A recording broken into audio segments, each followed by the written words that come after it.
Welcome to our channel. हम सब biology का जो दूसरा चैप्टर है क्लास 9th का, जिसका नाम है ऊतक, इसका हम सब क्वेश्चन आंसर कर रहे थे और इस चैप्टर का हम सब लघु उत्तरीय प्रश्न कंप्लीट कर चुके हैं। आज हम सब इसका दीर्घ उत्तरीय प्रश्न कंप्लीट करेंगे। इसमें टोटल 17 प्रश्न है और इन सभी को कंप्लीट करेंगे। तो चलिए हम सब क्वेश्चन आंसर करना स्टार्ट करते हैं। पहला प्रश्न है, पौधों में सरल ऊतक जटिल ऊतक से किस प्रकार भिन्न है, उदाहरण सहित लिखें। तो अगर हम सब इसके आंसर की बात करें तो कह रहे हैं पौधों में समान संरचना और कार्य वाली कोशिकाओं के समूह को ऊतक कहते हैं। संरचना के आधार पर ऊतक दो प्रकार के होते हैं। पहला सरल ऊतक, दूसरा जटिल ऊतक। सरल ऊतक की बात करें तो कह रहा है सरल ऊतक एक ही प्रकार की कोशिकाओं से बने होते हैं तथा सभी कोशिकाएं मिलकर समान कार्य करती है। ये ऊतक भोजन संग्रहण, प्रकाश संश्लेषण तथा पौधों को सहारा देने का कार्य करते हैं। पैरेन्काइमा, कोलेनकाइमा तथा स्क्लेरेनकाइमा इसके उदाहरण हैं। और उसके बाद है जटिल ऊतक विभिन्न प्रकार की कोशिकाओं से मिलकर बने होते हैं जो मिलकर विशेष कार्य करते हैं। इनका मुख्य कार्य है जल, खनिज लवण तथा भोजन का परिवहन करना। जाइलम और फ्लोएम इसके उदाहरण हैं। उसके बाद है कि अतः सरल ऊतक संरचना में सरल ऊतक तथा एक प्रकार की कोशिकाओं से बने होते हैं, जबकि जटिल ऊतक अनेक प्रकार की कोशिकाओं से मिलकर विशेष कार्य करते हैं। आप इसका आंसर यहाँ तक का भी लिख सकते हैं, जहाँ पे कह रहा है कि जाइलम और फ्लोएम इसके उदाहरण हैं।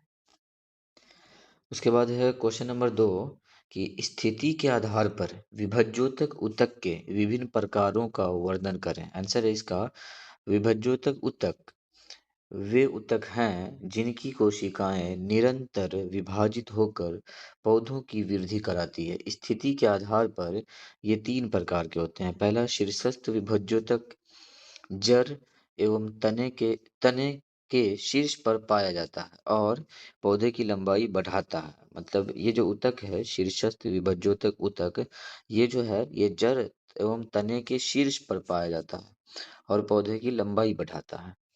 दूसरा है पार्श्व विभज्योतक है। इसके बारे में कह रहा है कि ये तने और जड़ के किनारों पर पाया जाता है तथा पौधे की मोटाई बढ़ाता है। और उसके बाद है लास्ट में अंतर्वर्ती विभज्योतक, अंतर्वेशी होता है वैसे। तो ये कह रहा है कि गांठों या पत्तियों के आधार पर पाया जाता है और पौधों की तीव्र वृद्धि में सहायक होता है। उसके बाद कह रहे हैं कि इस प्रकार ये तीनों विभज्योतक ऊतक पौधे की लंबाई, मोटाई और वृद्धि में महत्वपूर्ण भूमिका निभाते हैं। क्वेश्चन नंबर 3 है, मृदु ऊतक की संरचना एवं कार्यों का वर्णन करें। आंसर है इसका मृदु ऊतक, अच्छा यहाँ पे मृत ऊतक टाइपिंग मिस्टेक है, मृदु ऊतक होगा, को स्क्लेरेन काइमा भी कहते हैं।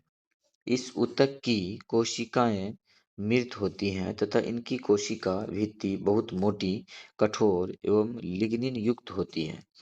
कोशिकाओं के अंदर का स्थान बहुत कम होता है। ये कोशिकाएं आपस में सघन रूप से जुड़ी रहती है।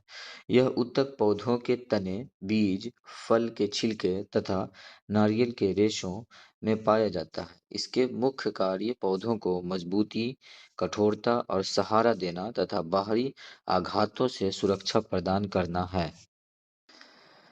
4 नंबर क्वेश्चन है, स्थूलकोण ऊतक एवं मृदु ऊतक में क्या अंतर है। मृदु ऊतक होगा, यहाँ पे भी मृदु ऊतक लिखा है। स्थूलकोण ऊतक के कार्यों का वर्णन करें।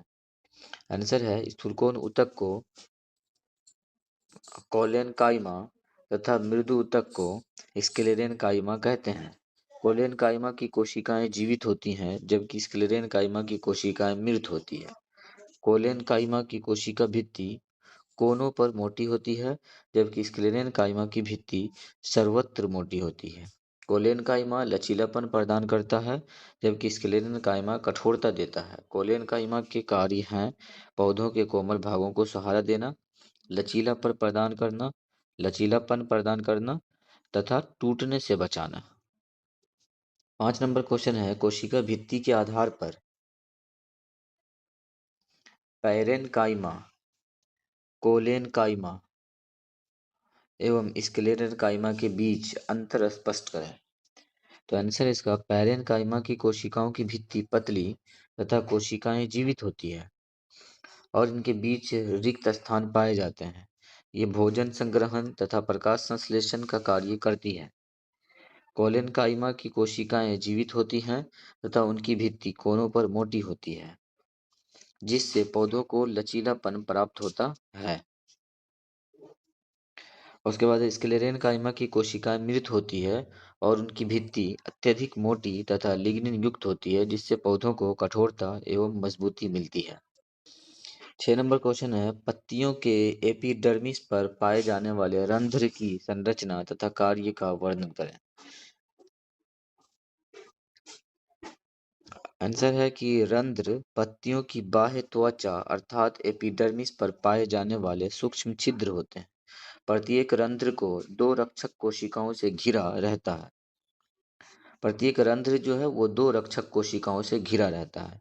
इन रक्षक कोशिकाओं के बीच एक छोटा छिद्र होता है, जिसे रंध्र कहते हैं। रक्षक कोशिकाएं खुलने और बंद होने का कार्य करती है। रंध्रों के मुख्य कार्य गैसों का आदान प्रदान करना तथा वाष्पोत्सर्जन द्वारा अतिरिक्त जल को बाहर निकालना है। 7 नंबर क्वेश्चन है, कॉर्क कोशिका की रचना एवं कार्यों का एवं कार्य को स्पष्ट करें। तो आंसर है इसका कॉर्क कोशिकाएं मृत होती है और इनकी कोशिका भित्ति में सबेरिन सुबेरिन होना चाहिए नामक पदार्थ जमा रहता है, जिससे ये जल रोधी बन जाती है। ये कोशिकाएं सघन रूप से जुड़ी रहती है और इनके बीच रिक्त स्थान नहीं होता है। कॉर्क ऊतक पौधे के बाहरी भाग में सुरक्षात्मक परत बनाता है। इसका मुख्य कार्य पौधों को चोट, कीटों तथा जल की हानि से बचाना है। 8 नंबर क्वेश्चन है, जाइलम ऊतक की रचना एवं कार्यों का वर्णन करें।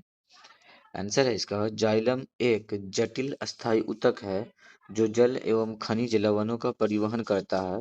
यह ट्रैकिड, वाहिका, जाइलम पैरेन्काइमा तथा जाइलम रेशों से मिलकर बना होता है। ट्रैकिड और वाहिकाएं जल परिवहन का कार्य करती है। पैरेन्काइमा भोजन संग्रहण करता है तथा रेशे मजबूती प्रदान करते हैं। इसका मुख्य कार्य जड़ों से जल एवं खनिजों को पत्तियों तक पहुंचाना और पौधों को सहारा देना है। 9 नंबर क्वेश्चन है, फ्लोएम ऊतक क्या है, यह कहाँ पाया जाता है, इसके कार्यों का वर्णन करें। आंसर इसका फ्लोएम एक जटिल ऊतक है जो पौधों में निर्मित भोजन का परिवहन करता है। यह जाइलम के साथ तने और जड़ों में पाया जाता है। यह चालनी नलिका, सहायक कोशिकाएं, फ्लोएम पैरेन्काइमा और रेशों से मिलकर बना होता है। इसका मुख्य कार्य पत्तियों में बने भोजन को पौधों के अन्य भागों तक पहुंचाना है। 10 नंबर क्वेश्चन है, ऊतक क्या है। जंतु ऊतक कितने प्रकार के होते हैं, किसी एक का कार्य सहित वर्णन करें। आंसर है इसका समान संरचना एवं कार्य वाली कोशिकाओं के समूह को ऊतक कहते हैं। जंतु ऊतक 4 प्रकार के होते हैं, उपकला, संयोजी, पेशी एवं तंत्रिका ऊतक। उदाहरण के लिए उपकला ऊतक शरीर की बाहरी सतह को ढकता है और सुरक्षा, अवशोषण तथा स्राव का कार्य करता है।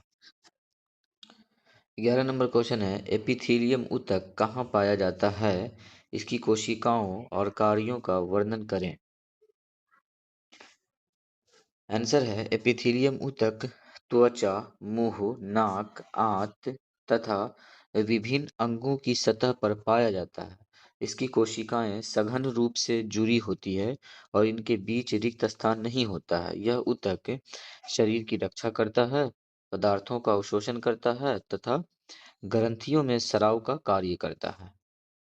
12 नंबर क्वेश्चन है, संयोजी ऊतक क्या है, किसी एक प्रकार के संयोजी ऊतक का कार्य सहित वर्णन करें।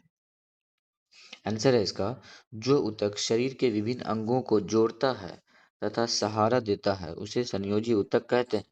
उदाहरण के लिए रक्त एक तरल संयोजी ऊतक है जिसमें प्लाज्मा, लाल रक्त कण, श्वेत रक्त कण तथा प्लेटलेट्स पाए जाते हैं। इसका कार्य ऑक्सीजन, भोजन एवं हार्मोन का परिवहन तथा रोगों से रक्षा करना है।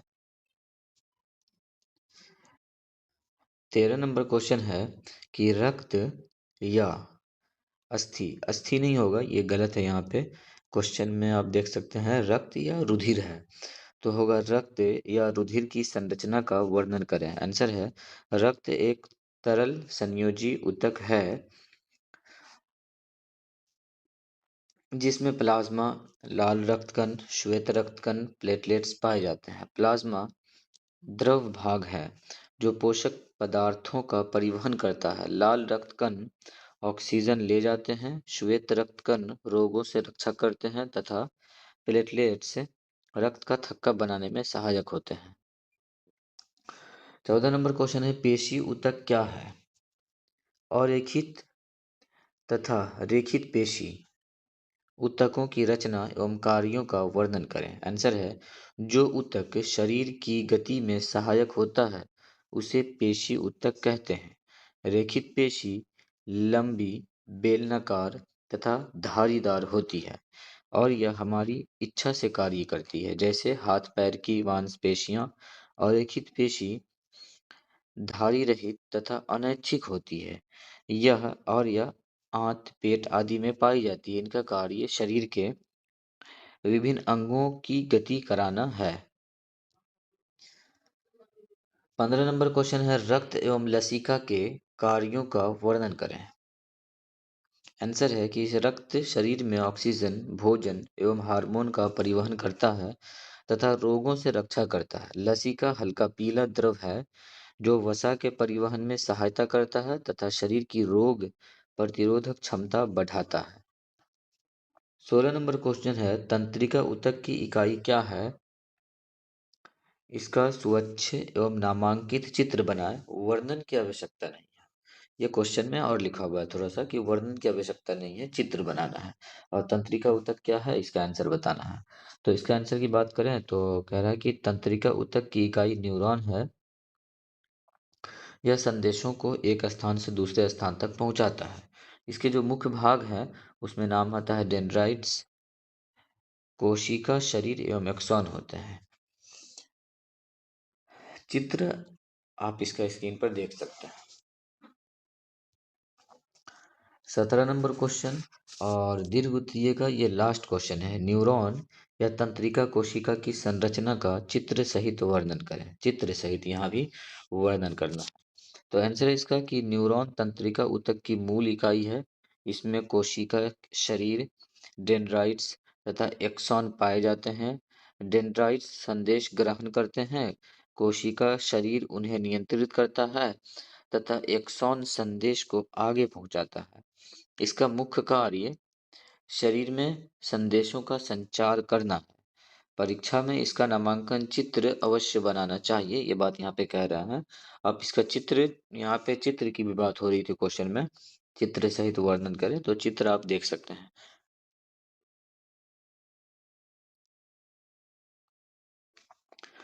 तो इस तरीके से हमारा दीर्घ उत्तरीय प्रश्न कंप्लीट हो चुका है और अब हम सब नेक्स्ट वीडियो में इसके बाद का जो चैप्टर है, चैप्टर नंबर 3, उसका हम सब क्वेश्चन आंसर करेंगे। यदि आपको यह वीडियो यूज़फुल लगा हो तो वीडियो को लाइक करें, शेयर करें और चैनल को भी सब्सक्राइब कर दें अगर सब्सक्राइब नहीं किए हैं तो, ताकि इस तरह के प्रत्येक वीडियो की नोटिफिकेशन आप तक पहुंचती रहे। मिलते हैं नेक्स्ट वीडियो में।